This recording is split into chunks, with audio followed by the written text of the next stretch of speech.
La solitude est le destin de tous les esprits exceptionnels, non comme une punition, mais comme leur état naturel. Schopenhauer, en disant cela, Schopenhauer ne romantisait pas la solitude. Il décrivait une réalité psychologique brutale. Il parlait de ces personnes qui, pour les autres, sont comme des fantômes émotionnels. Certaines personnes ne ressentent aucune inquiétude lorsque quelqu'un d'important est loin. Elles disparaissent, elles s'évaporent. Et leur cerveau? Un silence absolu. Aujourd'hui, nous allons explorer la psychologie complexe de ceux qui ne ressentent l'absence de personne. La psychologie appelle cela l'imperméabilité émotionnelle. Ce n'est ni de la psychopathie, ni de la froideur. C'est une structure mentale où le circuit neuronal du désir ne s'active pas. Vous pouvez disparaître pendant des mois, et à votre retour, on vous accueille comme si vous vous étiez vu la veille. Alors que la plupart des gens possèdent un système de suivi émotionnel hypersensible qui génère de l'anxiété avec la distance. Chez ces personnes, ce système est inexistant ou désactivé depuis si longtemps qu'il est devenu la norme. Cela crée l'asymétrie la plus dévastatrice dans les relations humaines. L'un ressent le manque de l'autre, l'autre non. L'un souffre de la distance, l'autre s'en aperçoit à peine. L'un a besoin de quelque chose, l'autre se contente d'exister. Aujourd'hui, je vais vous montrer comment fonctionne cet esprit, d'où vient cette insensibilité et ce qui se cache derrière cette absence de besoin. Car comprendre la psychologie obscure de ces personnes, c'est ne pas se contenter d'observer un comportement, c'est contempler l'une des structures les plus invisibles et les plus profondes de la condition humaine. Mais d'où vient cette structure? Qu'est-ce qui forge un tel esprit? Repensez à la dernière fois qu'un être cher a voyagé. Avez-vous ressenti ce vide immense, comme si une partie de vous était partie avec lui, laissant un vide? Ce n'est pas de la poésie, c'est de la biologie. Votre cerveau possède une carte émotionnelle des personnes importantes. Lorsqu'elles disparaissent physiquement, cette carte déclenche des signaux d'alarme, anxiété, agitation, besoin de contact. C'est le système d'attachement qui est à l'œuvre. Imaginez maintenant un esprit où cette carte n'existe pas. Non pas parce qu'elle a été détruite, mais parce qu'elle n'a jamais été tracée. La personne part, la carte reste neutre. Aucun signal, aucune recherche, aucune douleur. L'absence n'est pas perçue comme une perte, mais comme une information. Il est parti, elle est partie et continue son chemin. Ces personnes ne sont pas froides. Elles n'ont simplement pas traduit la présence en besoin. Quand quelqu'un est proche, elle crée un lien, rit, parle, partage. Mais quand cette personne part, le lien ne se transforme pas en nostalgie. Il cesse simplement d'exister jusqu'à la prochaine rencontre. C'est comme actionner un interrupteur sans effort, sans drame. Cela crée un silence qui effraie les autres, car la plupart des gens ressentent le besoin de démontrer qu'une personne leur a manqué, de le dire, de le prouver, de valider l'importance de l'autre par la souffrance de son absence. C'est une monnaie émotionnelle. J'ai souffert sans toi, donc tu es important. Mais ces personnes ne paient pas ce prix, et cela amène les autres à douter de leur véritable importance. Que s'est-il passé? Une dissociation totale entre être proche et avoir besoin d'être proche. Leur présence n'empiète pas sur leur intimité. Point de dépendance symbolique, point de besoin d'accomplissement. Le moi est déjà entier, et l'autre n'est qu'une compagnie, non un carburant. Mais cette plénitude est-elle une construction ou est-elle innée? Existe-t-il un moment où le circuit du désir est délibérément désactivé? Ou ces personnes sont-elles simplement nées avec une nature différente, où la peur de la solitude n'a jamais été ancrée? Jung a consacré des décennies à l'étude d'un phénomène qu'il a nommé individuation. C'est le processus par lequel une personne cesse de chercher son identité dans le reflet d'autrui et commence à la construire de l'intérieur. Presque personne ne mène ce processus à son terme. Ces personnes vérifient constamment si elles sont vues, aimées, si l'on se souvient d'elles. Leur moi est un miroir dépendant de celui ou celle qui les regarde. Mais certaines personnes vont jusqu'au bout de ce processus, et lorsqu'elles atteignent l'autre extrémité, quelque chose change à jamais. Elles n'ont plus besoin que quiconque pense à elles pour savoir qu'elles existent. La validation extérieure cesse d'être vitale. Ce que les autres ressentent ou ne ressentent pas à leur égard devient sans importance pour le déroulement de leur journée, leur paix, leur identité. Cela ne se produit pas du jour au lendemain. Généralement, ces personnes ont traversé une épreuve qui les a contraintes à la solitude suffisamment longtemps pour réaliser que celle-ci n'est pas mortelle. Il peut s'agir d'un déménagement dans une nouvelle ville où personne ne les connaissait. Il peut s'agir d'une profonde trahison qui leur a appris que les gens disparaissent. Il peut s'agir simplement d'une enfance où personne n'était disponible émotionnellement. Et elles ont appris très tôt que pleurer pour quelqu'un est une perte d'énergie. Elles ont découvert qu'elles peuvent exister sans public.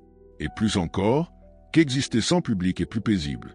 Il n'y a pas de performance, Pas d'exigence, pas de pression constante pour maintenir les liens simplement parce que leur absence devrait être douloureuse.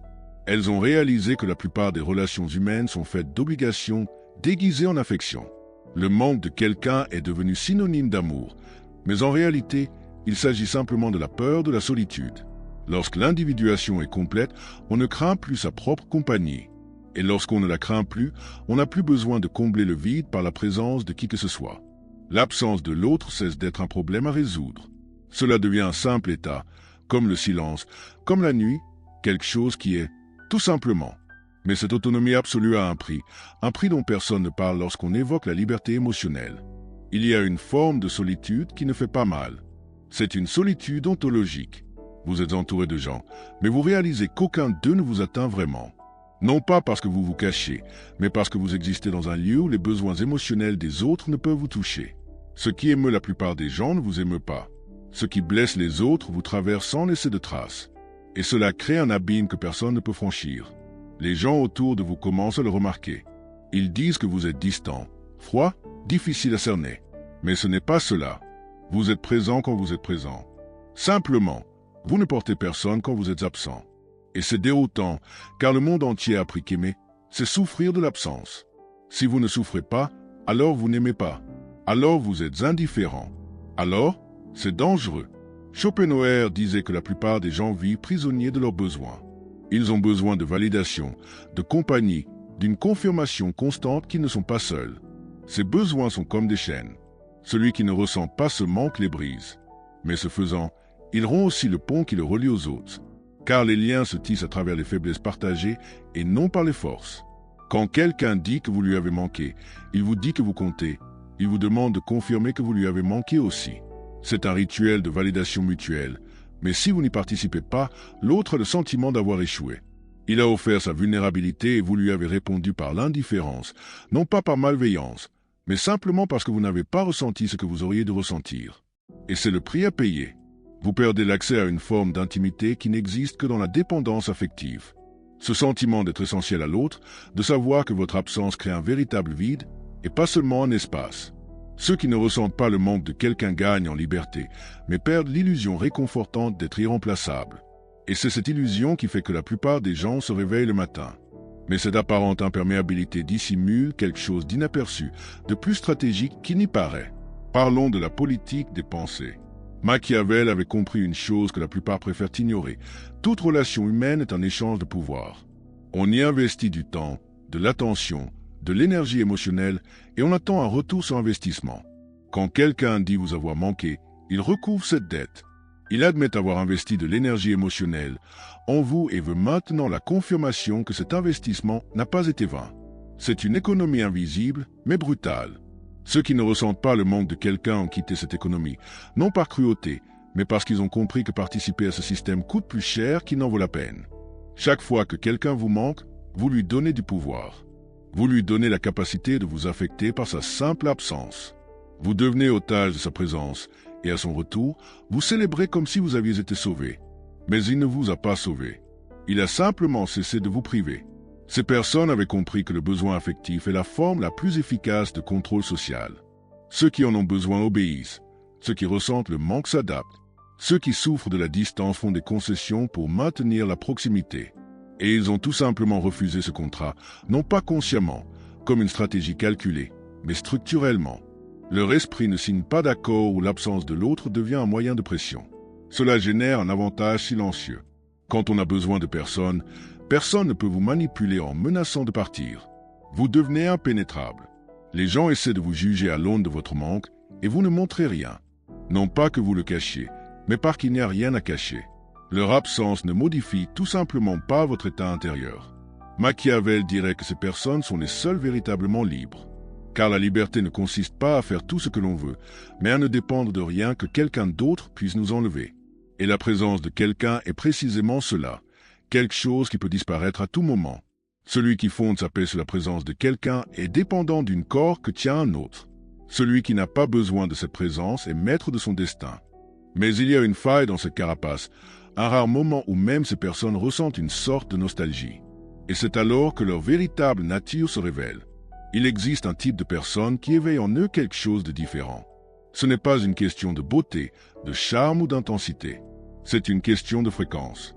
Quelqu'un qui ne cherche pas à s'imposer, quelqu'un qui n'exige pas sa présence, quelqu'un qui existe si naturellement que son absence, lorsqu'elle survient, est perçu non comme un manque, mais comme un changement d'atmosphère, comme lorsqu'une musique en fond sonore s'arrête et que l'on réalise seulement à ce moment-là qu'elle était là. Ces personnes qui ne ressentent pas l'absence de quelqu'un ne ressentent pas l'absence de 99% de l'humanité, mais il y a ce 1% qui parvient à percer leur défense. Et lorsque cela arrive, elles sont désemparées, car elles ont passé tellement de temps sans avoir besoin de personne que lorsque le besoin se fait sentir, il est disproportionné. Ce n'est pas de la nostalgie, c'est presque de la panique. Le sentiment qu'un élément essentiel a disparu et qu'on ne sait pas comment le retrouver. Jung appellerait cela une rencontre avec l'ombre. Cette part de soi si longtemps refoulée que, lorsqu'elle se manifeste, elle est déformée. Ils ont nié ce besoin émotionnel pendant des années, voire des décennies. Et lorsqu'ils ressentent enfin une forme de dépendance, leur organisme est incapable de la gérer, car le circuit du désir n'a pas été entraîné. Il est atrophié. Alors, lorsqu'il se déclenche de manière inappropriée. Mais même dans ces rares moments, l'imperméabilité revient rapidement. Ils ressentent, enregistrent, puis se déconnectent. C'est comme si l'esprit disposait d'un mécanisme d'urgence qui dit « c'est dangereux, retour au point mort ».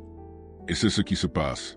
La personne qui a déclenché cette réaction ne saura peut-être jamais qu'elle a eu cet effet, car ces personnes ne le montrent pas, elles n'appellent pas, elles n'envoient pas de SMS, elles ne demandent pas où vous êtes. Elles ressentent simplement en silence jusqu'à ce que le sentiment s'évapore. Schopenhauer dirait que c'est la seule façon d'aimer sans souffrir, de ressentir sans s'accrocher, de reconnaître l'importance d'autrui sans la transformer en besoin. Mais cela exige une force psychologique quasi surhumaine, car l'instinct naturel de l'être humain est de s'accrocher à ce qui compte. Et ces personnes ont appris à lâcher prise avant même de s'accrocher. La réponse ultime à la question de savoir qui ils sont vraiment ne se trouve pas là où vous l'imaginez. La vérité sur ceux qui ne ressentent pas la perte n'est pas simple. Ce n'est ni la liberté pure, ni une froideur absolue. C'est une autre façon d'exister que le monde ne sait pas nommer, car elle ne correspond pas aux catégories que nous utilisons pour mesurer l'affection. Ces personnes aiment, mais elles n'ont pas besoin. Elles se soucient des autres, mais elles ne dépendent pas. Elles apprécient, mais elles ne souffrent pas de l'absence. Et c'est effrayant, car cela remet en question notre croyance la plus profonde sur la connexion. L'idée qu'aimer, c'est avoir besoin. Schopenhauer a montré que la plupart des gens vivent esclaves de leurs propres besoins. Ils ont besoin de validation, de compagnie, d'une confirmation constante qu'ils ne sont pas seuls. Et ces besoins créent de la souffrance, car le monde ne donne jamais assez. Ceux qui ne ressentent pas la perte ont coupé la racine de cette souffrance, non par indifférence, mais par autosuffisance ontologique. Ils n'ont besoin de personne pour combler le vide, car il n'y a pas de vide à combler. Jung a révélé que cette structure découle d'une individuation complète, un processus où la personne cesse de chercher son identité dans le reflet d'autrui et commence à exister de l'intérieur vers l'extérieur. Rares sont ceux qui atteignent ce stade. Ceux qui s'égarent développent un moi dépendant d'un public. Mais ces personnes ont traversé le désert de la solitude et découvert qu'elles peuvent exister sans témoin. Et lorsqu'on apprend cela, la présence d'autrui devient un choix, non une nécessité. Machiavel dirait que c'est le pouvoir à l'état pur, car le pouvoir ne consiste pas à contrôler les autres, ni à être contrôlé. Et la forme de contrôle la plus courante est la dépendance affective.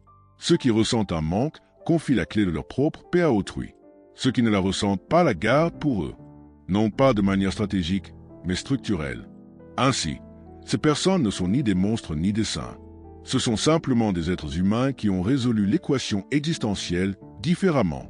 Là où la plupart choisissent la connexion par la dépendance, ils ont choisi la connexion par la présence sans attachement. Là où la plupart trouvent la sécurité dans le besoin mutuel, ils l'ont trouvé dans l'autonomie absolue. Et cela a un prix, certes, mais aussi une forme de liberté que la plupart ne connaîtront jamais. Désormais, vous le savez, l'imperméabilité émotionnelle n'est pas l'absence de sentiments, mais une présence sans dépendance. Et c'est peut-être la manière la plus authentique d'être avec quelqu'un, être là par choix et non par obligation.